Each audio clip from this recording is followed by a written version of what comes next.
nos iniquités. Le châtiment qui nous donne la paix est tombé sur lui. Et c'est par ses meurtrissures que nous sommes guéris. Nous allons lire 1 Pierre chapitre 2, le verset 24.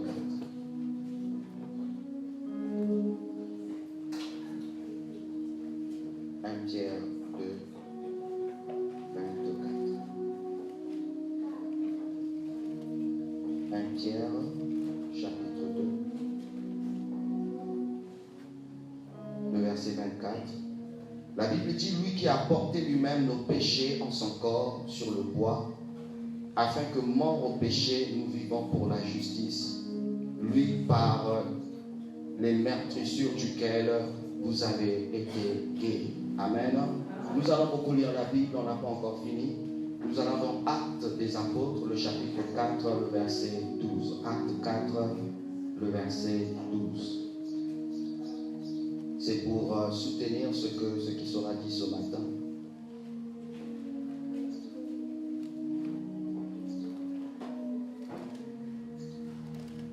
Acte 4, le verset 12.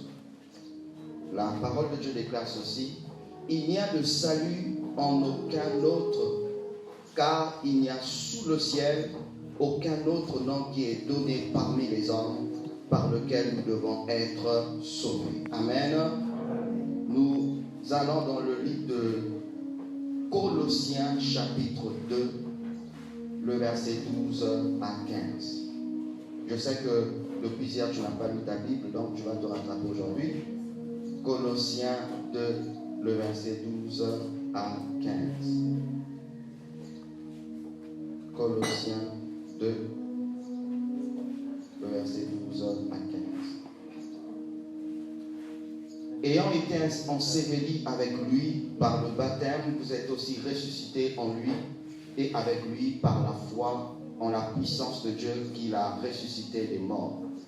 Vous qui étiez morts par vos offenses et par l'incirconcision de votre chair, il vous a rendus à la vie avec lui en nous, faisant grâce pour toutes nos offenses. Il a effacé l'acte dont les ordonnances nous condamnaient et qui subsistait contre nous. Il a éliminé en le clouant à la croix. Il a dépouillé les dominations et les autorités et les a livrées publiquement en spectacle en triomphant d'elles par la croix. Amen. Amen. Jean 19, le verset 30. Jean 19, le verset 30. La parole de Dieu déclare ceci.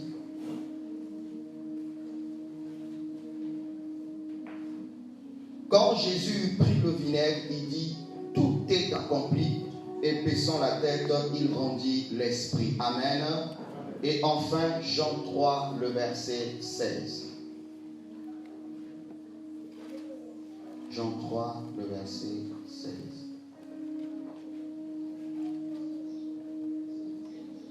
Car Dieu a tant aimé le monde qu'il a donné son Fils unique afin que quiconque croit en lui ne périsse point mais qu'il ait la vie éternelle. Nous acclamons la parole de Dieu.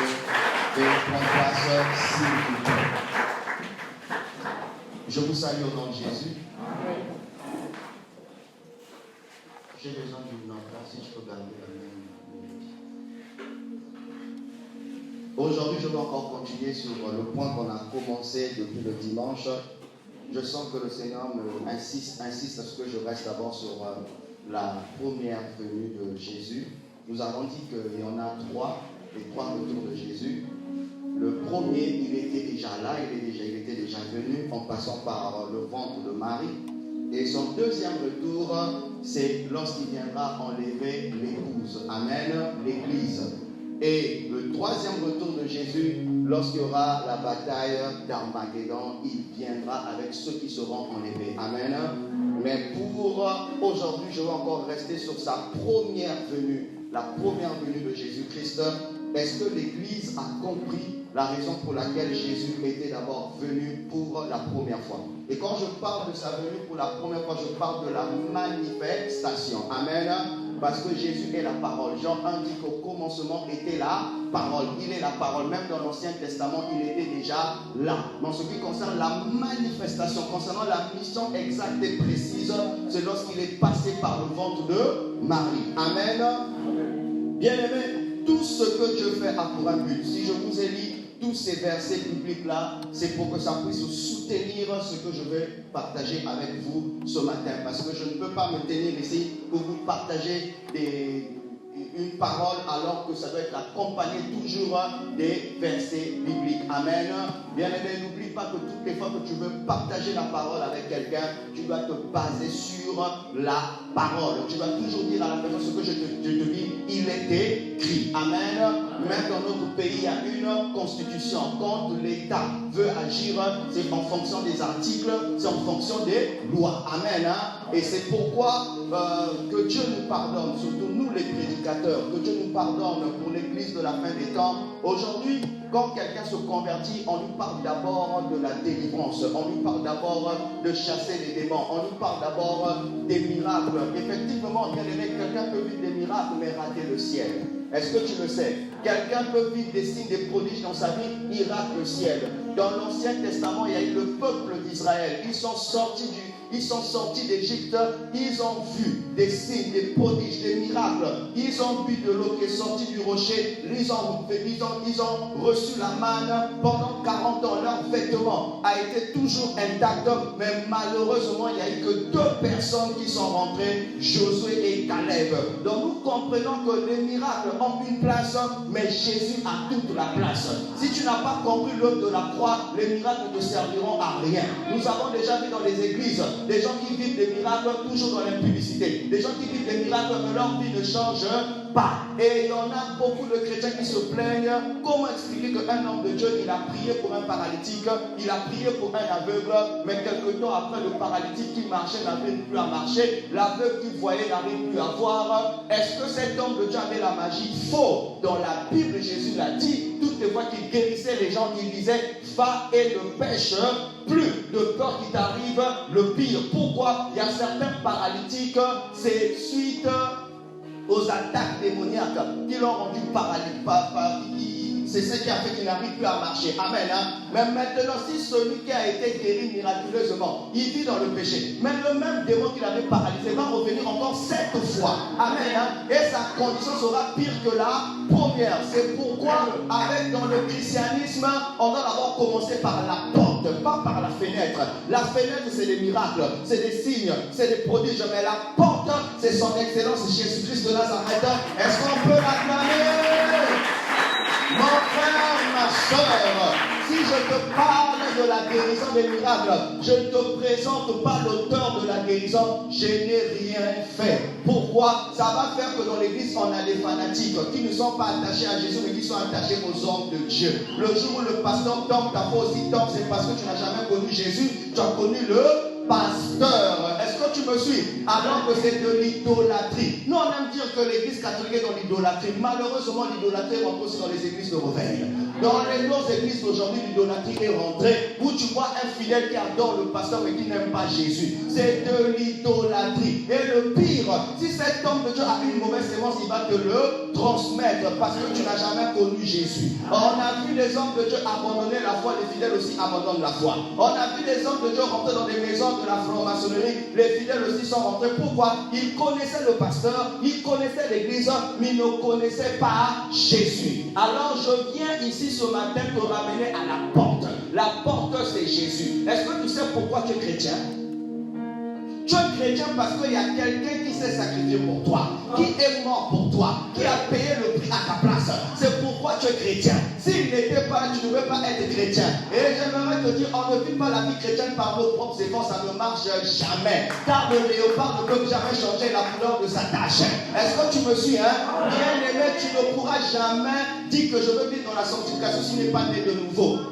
Ce que tu fais, c'est du bénévolat spirituel. Et Dieu ne te connaît pas. Le fait que tu dis shalom mon frère, shalom ma soeur, alléluia, amen. Si tu n'es pas né de nouveau, ça ne sert à rien. Tu es en train de parler le langage des gens qui ne sont pas nés de nouveau. Alors la question que je te pose, est-ce que ton nom est inscrit dans le livre de vie?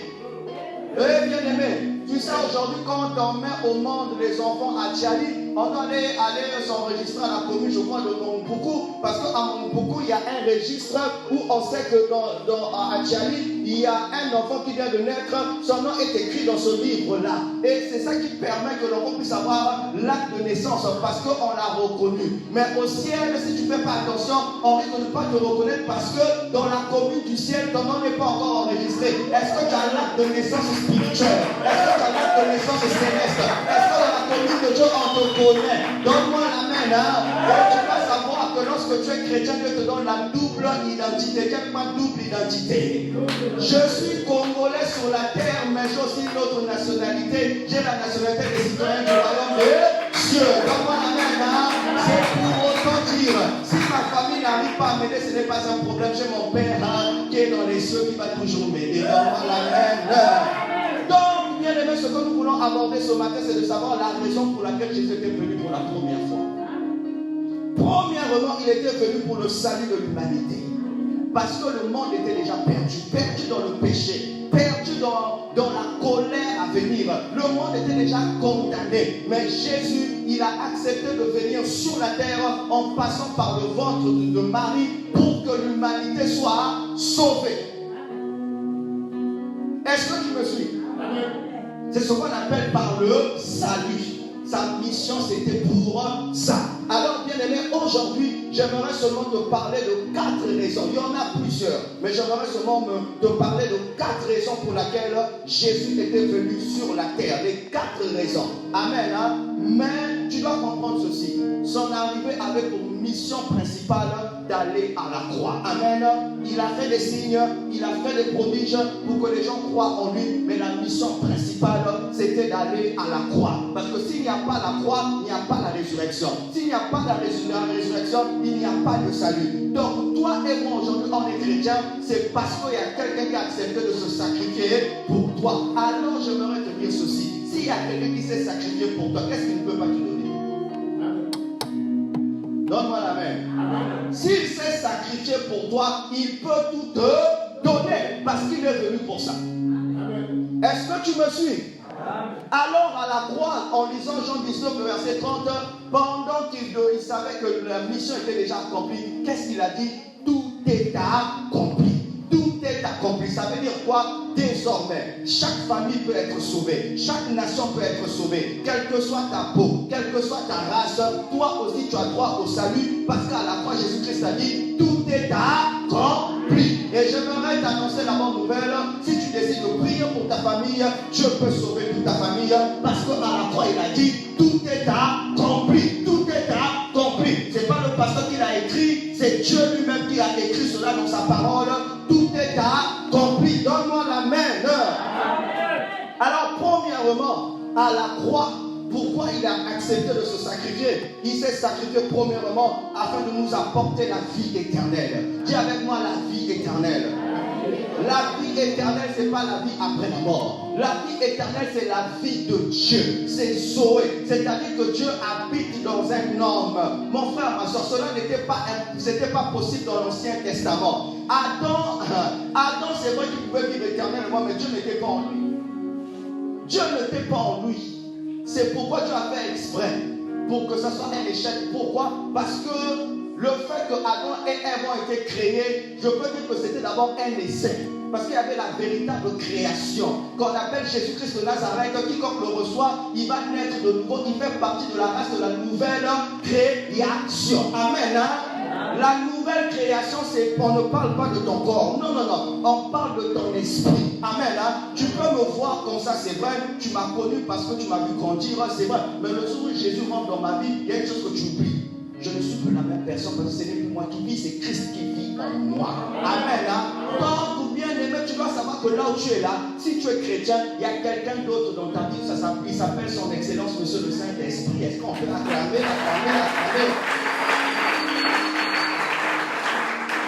Alors, comme je l'ai dit, premièrement, s'il est mort à la croix, c'est parce que son but c'était pour nous apporter la vie éternelle. Mon frère, ma soeur, vous voyez, Dieu dit dans sa parole, mon peuple est détruit parce qu'il lui manque de la connaissance. Et je vous ai dit ici dès le début que Dieu nous pardonne. Parce qu'on a tellement parlé des démons, on a tellement parlé de la délivrance qu'on a mis Jésus de côté. C'est pourquoi aujourd'hui on a engendré des chrétiens qui sont déséquilibrés.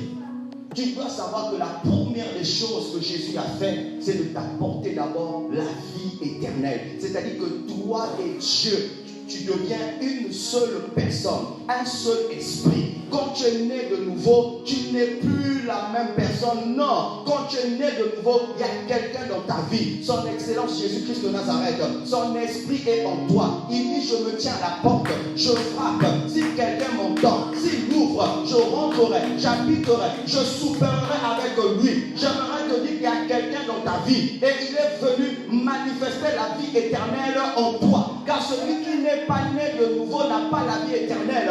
Il a une vie qu'on appelle thanatos, une vie naturelle où le diable peut te manipuler, où le diable peut t'inspirer beaucoup de choses. Mais quand tu as la vie éternelle, Dieu mettra en toi la nature de Dieu. Amen. La nature de Dieu. Tu ne fais pas exprès, tu es déjà saint. On ne jeûne et on ne prie pas pour devenir saint. Non. Si tu es congolais, tu parles lingala. Amen. Pourquoi? Parce que c'est une langue qui a été déjà établie. Et quand tu es un citoyen du royaume des cieux, tu parles aussi en d'autres langues. Pourquoi? Parce que c'est la langue de chez nous. Amen. Donne-moi l'amen. Amen. Amen. Amen. Je vais juste prendre un exemple en passant. Si dans un royaume, là-bas, ils ont une culture de voler, dans le royaume des cieux, la culture, ça fait partie de la sainteté. Pourquoi? Parce que si celui qui est saint habite en toi, automatiquement, tu reçois la nature de la sainteté. Amen. Et j'aimerais dire ce que j'ai dit hier.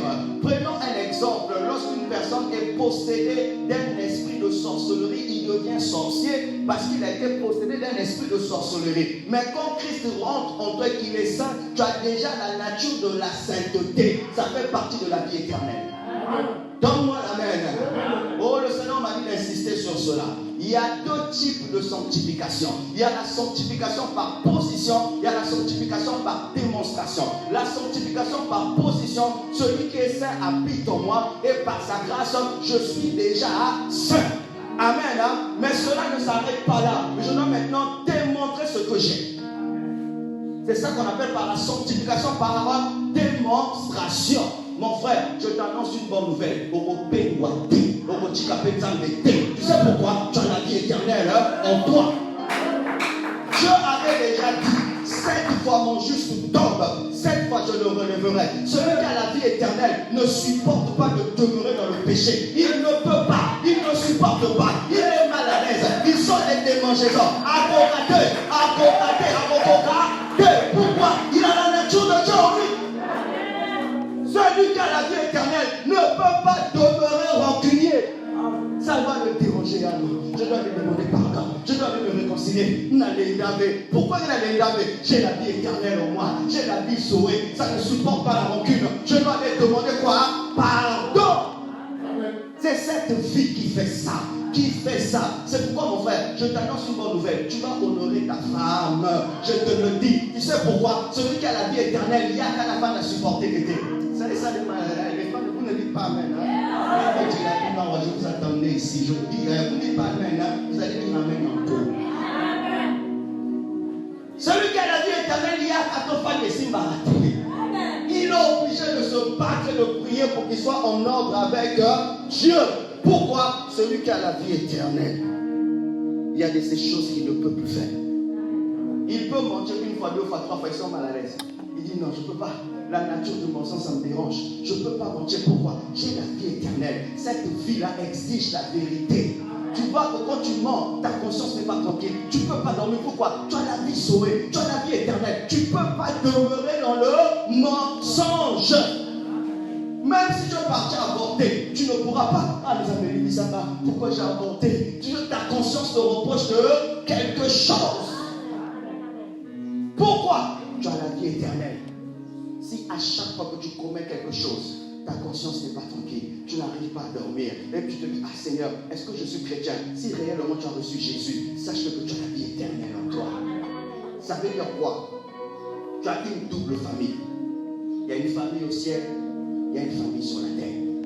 En dehors de ta famille qui t'a mis au monde, Tu as une autre famille qui se trouve dans l'église. Mais tu as une autre famille qui est au ciel. Amen. Hein? Donc, dans le monde spirituel, quand les démons te voient, ils te voient déjà que tu fais partie de la famille de Dieu. Et le fait que tu as la vie éternelle, quand tu pries, tu peux dire à papa, il est écrit. Pourquoi? Parce que c'est l'enfant qui demande.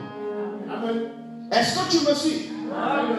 Deuxièmement, Jésus-Christ est venu afin de nous libérer de la condamnation éternelle. Mon frère, lorsque Adam et Ève ont péché, toute la race humaine méritait l'enfer, méritait la perdition. Il n'y a personne qui méritait le paradis. Il n'y a personne qui méritait le ciel. Dieu dit, c'est pas normal. C'est moi qui ai créé cette création-là. C'est à moi de pouvoir la racheter. Et il dit, il faut que je puisse sauver ma créature de la condamnation, du feu éternel. C'est pourquoi je t'annonce une bonne nouvelle. Quelles que soient les attaques, quelles que soient les oppressions, quelle que soit la réclamation de ta famille, tu vas toujours sortir plus que vainqueur. Parce que Jésus, quand il est mort à la croix, c'était pour ça aussi. C'était pour ça aussi. C'était pour ça aussi. C'était pour ça aussi. C'est pourquoi, chrétien, je suis désolé. Moi, je ne crois pas ces chrétiens qui disent que non, cette affaire est trop forte. Bah, les mois, tu es trop mollo. C'est une insulte. Quelqu'un s'est sacrifié pour toi. Tu vas t'en sortir. Tu vas t'en sortir. Tu vas t'en sortir. Tu vas t'en sortir. Mon frère, même si un prophète vient te dire, tu as des liens de famille. Prophète, tu peux avoir raison, mais je refuse ça. Parce que même s'il s'avère vrai, je veux m'en sortir. Pourquoi? Il y a ces choses qui nous arrivent, c'est parce qu'on prend cela. Il y a ces choses qui nous lisent, c'est parce qu'on les accepte. Mais quand tu es conscient qu'à la croix, Jésus est venu afin de te briser de toute forme de lien, tu dois croire que tu vas t'en sortir. Même si tu ressens ça, tu dois croire que tu vas t'en sortir. Pourquoi? Lis dans le livre de Jean chapitre 1. Qu'est-ce que la Bible dit? Ils ne sont plus nés ni du sang, ni de la chair. Ils sont nés de Dieu.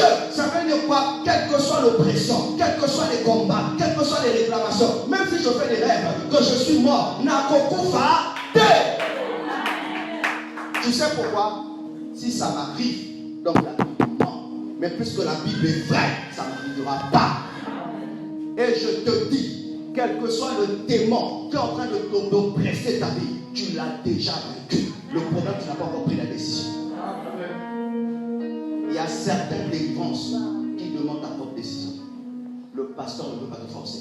Tant que toi-même tu ne prends pas la décision. Il y a certains changements de ta vie. Ça ne demandera que toi. Donne-moi la main.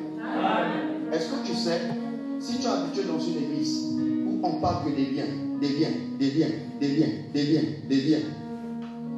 sans faire l'effort, tu risques de mépriser l'œuvre de la croix et tu seras pleinement convaincu que j'ai des liens.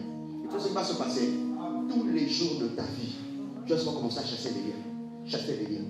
Or, pour que tu aies la victoire, il te faut la connaissance. Pour que tu aies la victoire, il te faut la révélation. Pour que tu aies la victoire, tu dois d'abord savoir à la croix qu'est-ce qui s'est passé. Quand tu sais qu'à la croix, il les a portés, tous ces liens-là, bien aimé, ta délivrance ne va pas mettre du temps. Au contraire, quand le démon va partir, tu vas demeurer dans la sanctification. Je t'annonce une bonne nouvelle. Hein. Il y a des chrétiens qui n'ont pas de liens. Il y a des chrétiens qui n'ont pas de liens. Il y a des chrétiens qui n'ont pas de liens. Il y a des chrétiens qui n'ont pas de liens. Frère, ici on prêche l'équilibre. Il y a des moments on prend autorité, mais il y a des moments on doit vous parler de Jésus. On doit vous parler de Jésus. Sinon ça sera de la manipulation. C'est quelle église? Tu prends notre t'obéis. C'est pourquoi même tu vas voir une maman, ma part de comment m'a cassé. Pourquoi? À ça t'obéis. Ma soeur, tu as un grand danger dans l'église. À chaque fois, je coupe. C'est pourquoi laisse mon poids, tu vas aussi couper. Est-ce que tu connais Jésus? Tu vas voir quelqu'un de minuit à 4 heures. Tu s'en allait. Oh, bah, c'est la balongwa. Tu vois pas là que ça arrive toujours, hein? Parce que tu connais à chaque fois. Pourquoi? Directement toujours la fixe, la poche. Pourquoi? Toujours comme prière. Balongwa. Tu s'en allais. Oh, bah, c'est la balongwa. Est-ce que tu sais d'abord ce qui s'est passé à la croix? Oh, donne-moi la main. D'abord l'œuvre de la croix. Quand tu es conscient qu'à la croix, il les a dépouillés, il les a livrés au spectacle. Satan, je t'annonce une mauvaise nouvelle. Tu es déjà vaincu. Je vais aller plus loin. Est-ce que tu sais que tu peux provoquer ta propre délivrance quand tu as la connaissance de la vérité? Écoute, quand tu pries, vis dans la sanctification. Tu es conscient que Christ est en toi. Il n'y a pas le pasteur. Tu prends une bouteille d'eau. Tu pries pour ça. Tu libères l'onction de délivrance dans cette bouteille d'eau. Tu dis en buvant ça. Même si le pasteur n'est pas là, le pasteur des pasteurs est dans ma vie, il ne supporte jamais l'oppression, c'est le Saint-Esprit. En buvant cela, ils vont quitter ta vie, ils vont quitter ta vie, ils vont quitter ta vie, ils vont quitter ta vie, ils vont quitter ta vie, ils vont quitter ta vie. Bien aimé, à force de trop parler des sorciers, tu vas leur donner la force. Amen. Et tu vas commencer à les voir partout. Téléphone à Maman Basika, Kindoki. Voiture à Maman Basika, Kindoki. Marié Meloite, voile Ménanière, Kindoki. Sans faire exprès. C'est eux qui vont commencer à te visiter même la nuit. Quand ils viennent, on va dire, au nom de Jésus, quittez ma vie. Mais tu parlais de nous, non? Tu ne sais pas que dans la Bible, il est écrit, là où 2 ou 3 sont réunis en mon nom, je suis là. Puisque le nom que tu invoqué, ce n'était pas le nom de Jésus. Les gens te disent, si tu parlais de Jésus, Jésus allait venir. Mais quand tu parles de nous,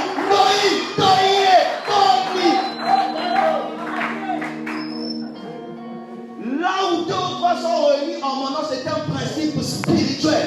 Parle du péché, le péché va te visiter. Parle de Jésus, Jésus va te visiter. Parle trop du diable à Koyaka. Tu sais pourquoi? Celui qui est conscient de la présence de Dieu, Dieu va le visiter. Salut à toi Marie. Toi qui as trouvé grâce, tu porteras un enfant. Pourquoi? Marie ne voyait pas les démons, c'est pourquoi elle a trouvé grâce. Mais c'est à chaque fois. Bien-aimé dans le Seigneur, nous t'avons dit mon Seigneur, oh, et tu vois maintenant, les chrétiens ont maintenant peur. Il y a frère, pasteur Samy, il y a Piton, il y a Kaya. Mais quand tu sais, à la croix, il a dépouillé les autorités, les dominations. Même si c'est un gros boa, un grand Piton, à la croix, Jésus l'a dépouillé. Donne-moi la main. Tu sais, le dépouillement, c'est quoi? C'est-à-dire, ce qui lui donnait la force sur ta vie, Jésus l'a enlevé. C'est pourquoi une des forces du diable, c'est des grimaces. Pasteur, il est écrit, je ne mourrai pas, je vivrai, je raconterai les merveilles de l'Éternel. Arrière de moi, Satan. Arrière de moi. Donne-moi la main. Bien aimé, fais attention aux voix que tu entends. Mais que soit veillé la famille. Il y a qu'un amour qui soit. Dès que tu crois en cela, tu viens me donner la force. Mais quand tu entends ça, mais que vous avez, personne ne mourra. La Bible dit, crois au Seigneur Jésus, tu seras sauvé, toi et ta famille. Personne ne mourra.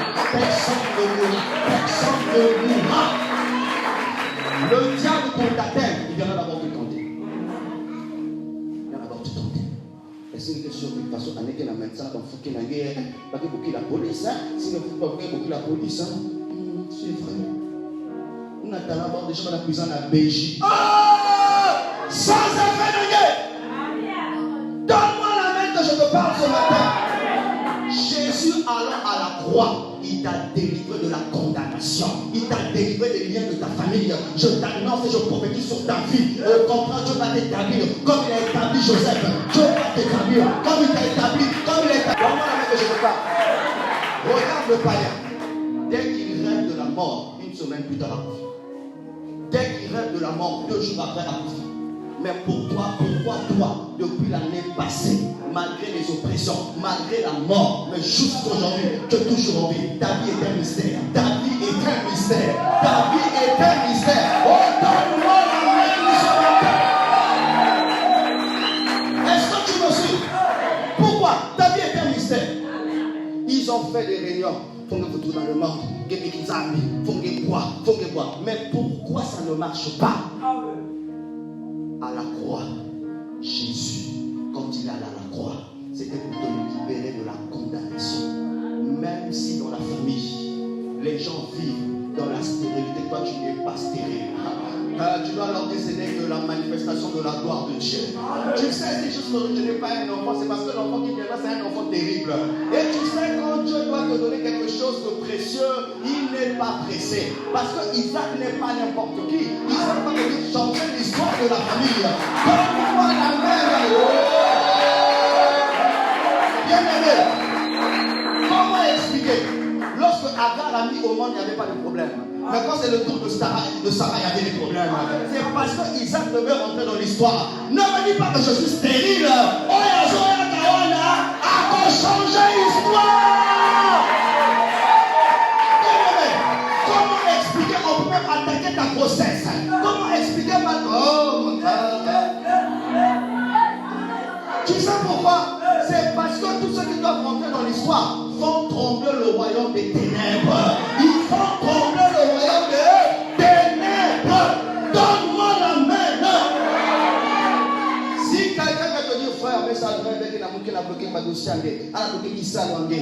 oui, dis que tu as raison, mais à la fois il a dépouillé les autorités.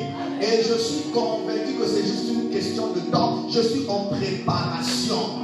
Donne-moi la main. Dieu ne peut pas utiliser quelqu'un qui a un bon cœur pour te faire du mal. Dieu ne peut pas utiliser quelqu'un qui est chrétien à 100% pour te faire du mal. Il doit toujours utiliser un Judas qui a un pied en Jésus mais qui a un pied dedans. Et c'est pourquoi Dieu utilise les sorciers, parce que ces sorciers quelque part, ils travaillent pour la volonté de Dieu afin de te conduire dans le domaine de la destinée que Dieu a réservé pour toi. Donne-moi la main. Des fois tu peux croire que c'est de l'oppression, c'est pas de l'oppression. Tu es dans un temps de désert, tu es dans un temps de préparation. Tu vas travailler. Tu vas t'ouvrir les portes. Tu vas te bénir. Parce qu'à la croix, il les a dépouillés. Donne-moi la main que je te parle. Troisièmement, le fait qu'il t'a libéré de la colère à venir. Mon frère, tu ne dois jamais te dire, on dirait j'irai en enfer. Tu dois refuser ça. Tu n'iras pas en enfer. Le jour où la trompette va sonner, tu seras enlevé. Il te sera fait selon ta foi. Ce que tu crois, ce qui va t'arriver. Si tu crois que tu seras enlevé, tu vas fuir le péché. Tu vas fuir le péché. Tu vas fuir le péché. Et tu es convaincu que tu seras enlevé. Dieu agira en fonction de ta foi. Et troisièmement, quand Jésus est mort à la croix, quand il a dit tout est accompli, il faut lire la Bible, l'atmosphère avait changé. Au niveau du temple, le voile a été déchiré en deux. Les gens se sont dit pourquoi le voile, il y a eu un tremblement. Mais le véritable temple est à la croix là-bas. Là, vous n'allez rien faire. Le véritable temple a été crucifié là-bas. Et nous sommes le temple du Saint-Esprit. Oh, donne-moi la main. Et je voudrais dire à quelqu'un ici, même si le pasteur ne vient pas prier pour toi, tu as déjà la victoire sur Satan. Tu as déjà la victoire sur les puissances des ténèbres. Tu as déjà la victoire sur les puissances des ténèbres. Et j'aimerais te dire, si même dans ta maison, l'enfant fait une crise, ne panique pas. Même un né de nouveau peut prendre autorité. Alléluia. Les démons vont fuir. Donne-moi la main. Tu n'as pas besoin, mon frère, ma soeur, que le pasteur t'appelle. Non, tu as le même Saint-Esprit que moi. Tu as le même Saint-Esprit que moi. Tu as le même Saint-Esprit que moi. Tu as le même Saint-Esprit que moi. Le diable ne sera pas vaincu, il est déjà vaincu. Et si tu ne sais pas cela, tu vas te faire manipuler par les hommes de Dieu. Délivrance sanguinaire. Quelqu'un doit lui dire, quelqu'un m'a dit 1 litre. Oui, quelqu'un doit. Quelqu'un a dit moi pétrole. Bon, quelqu'un veut te dire que matin, midi, soir, ma soeur, quelqu'un a une lunette. Un homme de Dieu te fait des bains. Moi, des hommes de Dieu, il y a le repos. Bien la normale. Donc, il te fait des bains et il te voit en live. C'est de l'escroquerie spirituelle. Faut dénoncer ça. Faut dénoncer ça. Faut dénoncer ça. Faut dénoncer. Ma soeur, ma femme va aller faire des bains auprès d'un autre pasteur. Je vais la mettre en quarantaine. Mon corps, un autre homme de Dieu va voir ça. Abomination.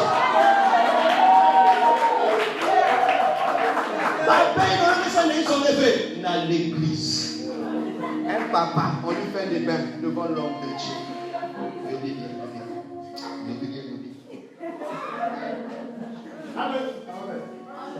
C'est pas biblique. Il y a Archidon ne fera jamais ça. Ne fera jamais ça. C'est pas biblique. C'est pas biblique. C'est pas biblique. C'est pas biblique.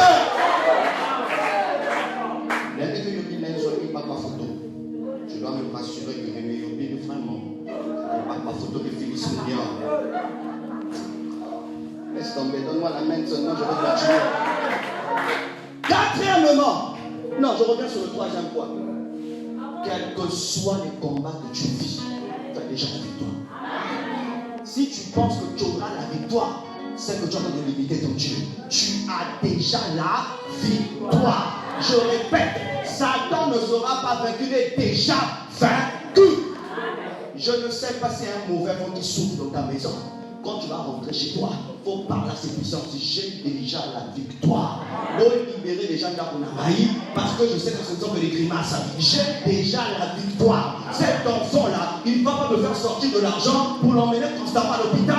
J'ai déjà la victoire. Donne-moi la main, hein? Tu as la victoire sur le péché. Tu as la victoire sur la maladie. Tu as la victoire sur le blocage. Tu as la victoire sur le sécheresse. Tu as déjà la victoire. Donne-moi la main. Moi, je crois, un chrétien peut dormir sur le même lit qu'avec un sorcier, il doit aussi de l'autre côté. Mais au contraire, on peut aller là. Tia, tia, tia. Et toi, tu entends le chanter. Tia, tia, tia.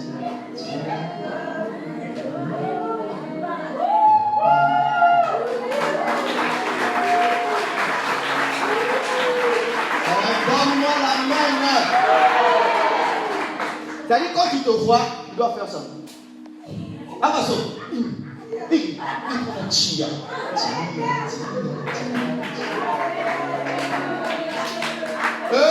Celui qui a Christ a le feu divin. Il a le feu divin. Il a le feu divin. Il a le feu divin. Il a le feu divin. Il a le feu. Donne-moi la main. Est-ce que tu sais qu'au culte matinal, on avait planté des choses devant là? Quand tu vas rentrer à l'église, tu te sens mal à l'aise. Comme on dit, l'église est un peu mal à mon.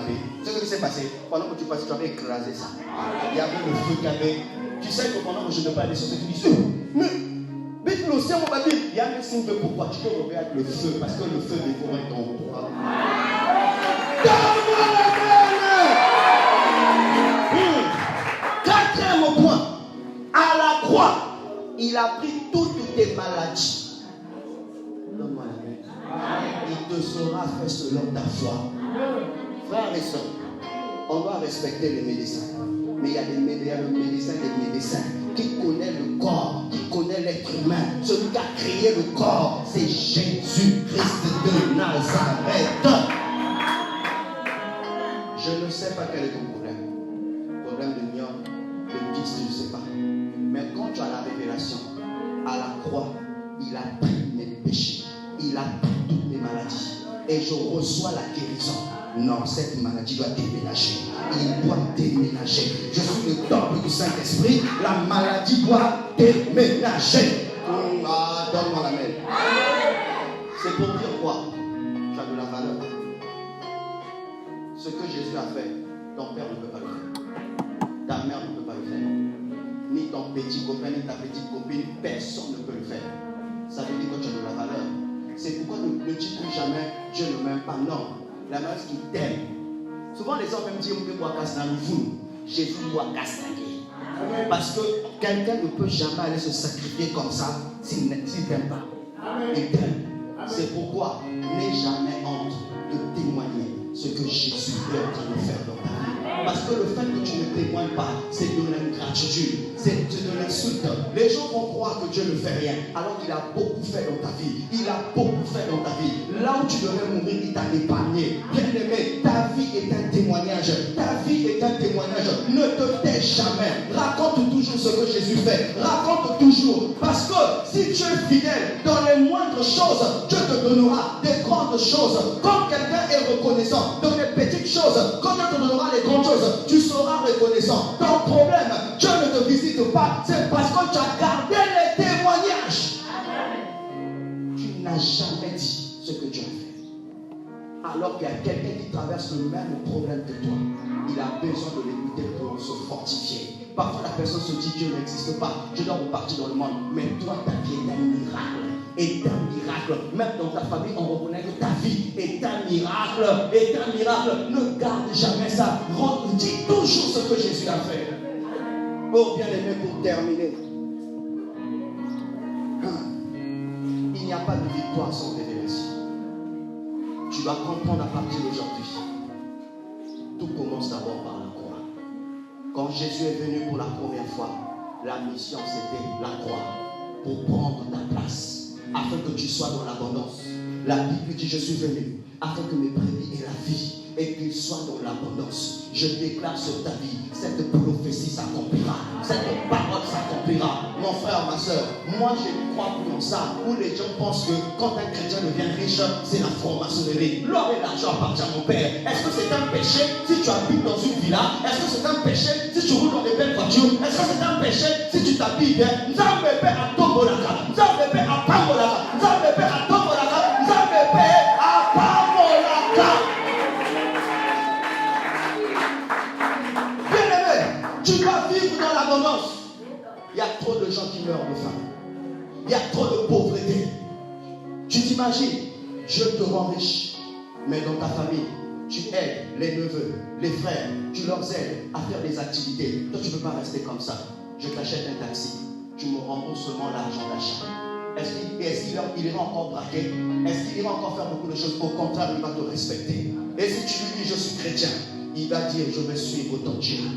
Bien-aimé, il y a trop d'orphelins. Est-ce que vous savez que parmi les bébés noirs, il y en a de ceux qu'on avait rejetés dans la famille? Des gens qui ne savent pas comment manger, comment s'en sortir. Parmi les bébés noirs, il y a même des jeunes filles qui ont rejoint, des jeunes filles qui ont des enfants. Pourquoi? Parce que dans la famille, il y a trop de pauvreté. Tu dois être riche. Il y a trop de gens qui souffrent. Tu dois être riche pour bénir beaucoup de gens. Vous savez que pendant le mois d'octobre, il y a beaucoup d'enfants qui ne savent pas comment ils vont faire pour aller à l'école. Il y a des parents qui se posent des questions. Comment l'enfant va aller à l'école? Ils ne savent pas. Mais imagine-toi un peu. Dieu te bénit. Tu aides des enfants à aller à l'école. Tu aides des enfants à être formés, même s'ils ne te disent pas merci. Celui qui est là-haut te bénira. Parce qu'au travers de toi, tu as brisé le joug de la pauvreté. Mon frère, dans le salut, il y a la richesse aussi. Il y a la richesse aussi. Il y a la richesse aussi. Et sache-le que si Jésus est mort à la croix, c'est pour que toi, tu deviens un représentant de Dieu sur la terre. Un représentant de Dieu sur la terre. C'est-à-dire, si les gens ne comprennent pas la Bible, ils n'ont qu'à voir ta vie. Ils comprendront la Bible. Que Dieu vous bénisse.